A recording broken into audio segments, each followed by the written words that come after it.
தமிழ்நாடு அரசு விவசாய பாடத்திட்டத்தை தனி பாடத்திட்டமாக கொண்டு வருவதை வலியுறுத்தியும் மும்மொழி கல்விக் கொள்கைக்கு எதிர்ப்பு தெரிவித்தும் கோவை மாவட்ட ஐக்கிய ஜனதா தள கட்சியினர் மாவட்ட ஆட்சியரிடம் மனு அளித்தனர்.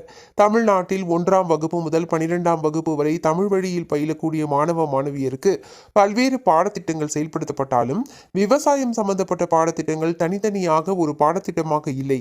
இதன் காரணமாக பள்ளி பருவத்திலிருந்து 12ஆம் வகுப்பு வரை படித்து முடித்து அதன் பிறகு விவசாய பாடத்திட்டத்தை மேற்படிப்பிற்காக படிக்கக்கூடிய நிலை மாணவ மாணவிகளுக்கு உள்ளது.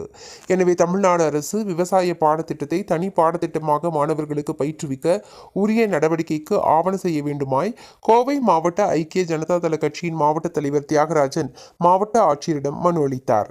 மேலும் மும்மொழி கல்விக் கொள்கைக்கு எதிர்ப்பை தெரிவித்தனர். அவரவர்கள் தாய்மொழி கல்வியிலேயே படிப்பதற்கு விரும்புகின்றனர். அவர்களின் விரும்பக்கூடிய மொழிகளிலே படிக்காமல் மத்திய அரசு மும்மொழி கல்விக் கொள்கையை புகுத்துவது ஐக்கிய ஜனதா தளம் கட்சி வன்மையாக கண்டிக்கிறது என மாநில பொருளாளர் முருகன் சண்முகம் தெரிவித்தார். நிகழ்வில் ஐக்கிய ஜனதா தள கட்சி மகளிரணி மாநில துணை தலைவி ரேடியன் கிருஷ்ணா, கோவை மாவட்ட மகளிரணி தலைவி கீதா தயாளன், செயலாளர் பாக்கியலட்சுமி, மாவட்ட துணைத் தலைவர் ரயில்வே கிருஷ்ணமூர்த்தி, வக்கீல் அணி தலைவர் சிவசுப்பிரமணியன் மற்றும் கோவை மாவட்ட ஐக்கிய ஜனதா தள கட்சி நிர்வாகிகள் கலந்து கொண்டனர்.